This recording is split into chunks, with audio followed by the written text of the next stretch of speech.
Hi friends, இன்றைக்கி வழக்கம் போல் morning எஞ்சி ஒரு காஃபியை போட்டாச்சு.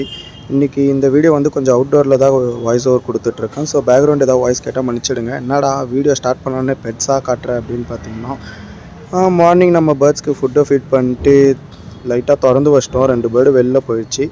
2 பேர்டுக்கு என்ன ஆயிடுச்சுன்றதை வீடியோட கடைசியில் சொல்கிறேன். அப்புறம் நம்ம பெட் ஷாப் போய்ட்டு வீட்டுக்கு வந்துட்டு இன்றைக்கி எக்கில் பூஜை பண்ணுறாங்க. அதனால் ரசம் போட்டு குடிச்சிட்டு கொஞ்சம் வெளியில் கிளம்பியிருந்தேன். எங்கன்னு பார்த்தீங்கன்னா, இந்த ஸ்ப்ரிக்குன்ற பிராண்டோட அவுட்லெட் இன்றைக்கி ஓப்பன் பண்ணியிருந்தாங்க. அதாவது இன்றைக்கி எந்த கேஸ் வாங்கினாலுமே 99. நார்மலாக அது ஆர்டர் பண்ணி பார்க்கும்போது அது வந்து 700 காமிச்சிது. ஸோ அதனால் நாங்கள் அவுட்லெட்டுக்கு போய்ட்டு 99 கொடுத்து வாங்கிட்டோம். அப்புறம் வர வழியில் வந்து ஆல்யூஸ் போனேன். ஆல்யூஸ் போயிட்டு அங்கே வந்து பட்ஜெட் ஃப்ரெண்ட்லியான ஃபுட்ஸாக தேடிட்டு இருந்தேன். எல்லாமே கொஞ்சம் ஓரளவு பட்ஜெட்டில் தான் இருந்தது. நம்ம வந்து யாக் அண்ட் சிக்கன் ஒரு பிளேட் ஒன்று ஆர்டர் பண்ணியிருந்தேன். அது நான் லாஸ்ட் டைமே சாப்பிட்டேன். அது நல்லா இருந்துச்சு. இந்த பரோட்டாவும் இந்த ஆம்லேட் மயோனீஸ்லாம் போட்டு. அப்புறம் காஃபி ஃப்ளேவரில் வந்து ஒரு மில்க் ஷேக் வாங்கிட்டேன். சாப்பிட்டு வெளியில் வந்து பார்த்தா இன்றைக்கி செம மழை.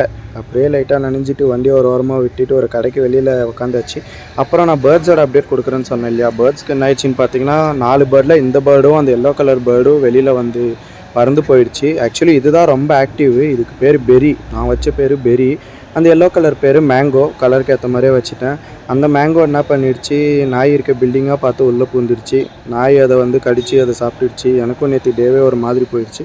இதுக்கு பேராக நான் இப்போ இன்னொரு பேர்டை தேடணும். இவனுமே ரொம்ப பயந்து போயிருந்தான். இவனுமே பிடிக்க முடியாதுன்னு பார்த்தா ஒரு மரத்தில் உட்காந்து கத்திக்கிட்டு இருந்தான். போனோடனே அவனே அலேக்கா வந்துட்டான். அதனால் நம்மளுக்கு ஈஸியாக போயிடுச்சு. வீட்டு உள்ளே இருந்திருந்தால் இவனை கையில் பிடிச்சிருக்கவே முடியாது.